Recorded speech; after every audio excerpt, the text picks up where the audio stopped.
শিশুর মানসিক বিকাশ পুরোপুরি নির্ভর করে মায়ের উপর। মা যদি সন্তান লালন পালনে বিজ্ঞানসম্মত আচরণ করেন তবেই সুফল পাওয়া যাবে। রাজশাহী ও নাটোরের 1335 জন মা ও শিশুর উপর গবেষণায় এমন তথ্য মিলেছে। সোমবার রাজধানীতে গবেষণা প্রতিবেদন প্রকাশ করেছে সূচনা ফাউন্ডেশন। নগদে 500 টাকা বা তার বেশি পেমেন্টে পেতে পারেন ঢাকায় জমিসহ 20 কোটি টাকার পুরস্কার। বিশেষজ্ঞদের মতে 8 বছর বয়স পর্যন্ত শিশুর শারীরিক, মানসিক ও বুদ্ধিবৃত্তিক বিকাশ হয়, কিন্তু এক গবেষণায় দেখা গেছে দেশের 38% শিশুর ক্ষেত্রে তা হচ্ছে না। কেন হয় না সেটা খুঁজে দেখেছে সূচনা ফাউন্ডেশন।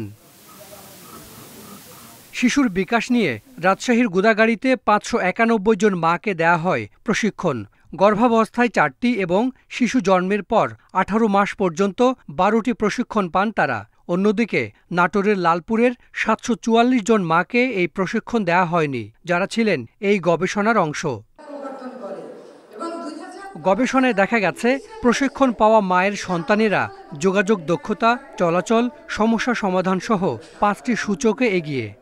শিশুদের মায়েদেরকে যদি আমরা জন্মের পূর্বে, গর্ভবতী অবস্থায় এবং শিশুর জন্মের পরে কয়েকটি প্রশিক্ষণ দিয়ে থাকি বিজ্ঞানসম্মত মডিউল অনুযায়ী, তাহলে দেখতে পাই শিশুর সকল পর্যায়ের বুদ্ধিবৃত্তিক বিকাশ থেকে শুরু করে নানা ধরনের বিকাশ কিন্তু উন্নততর হয় এবং তার লেখাপড়ার মান ভালো হতে পারে এবং সে একজন উৎপাদনশীল যোগ্য নাগরিক হিসাবে সমাজে প্রতিষ্ঠিত হতে পারে।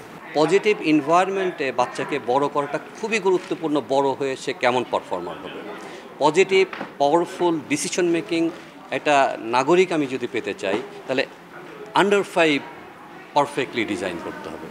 শিশুর প্রারম্ভিক বিকাশকে বলা হচ্ছে সবচেয়ে বড় বিনিয়োগ। এই সময়ে সবাইকে গুরুত্ব দেওয়ার আহ্বান স্বাস্থ্যমন্ত্রীর। আমরা যদি ফলাফলকে আমলে নিয়ে একযোগে আন্তঃমন্ত্রণালয়ের সম্মিলিত পদক্ষেপ নিয়ে সারা দেশে কাজটির প্রায়োগিক পরিবেশ তৈরি করতে পারি, তাহলে শিশুর বুদ্ধি বিকাশে তা ফলপ্রসূ হতে পারে।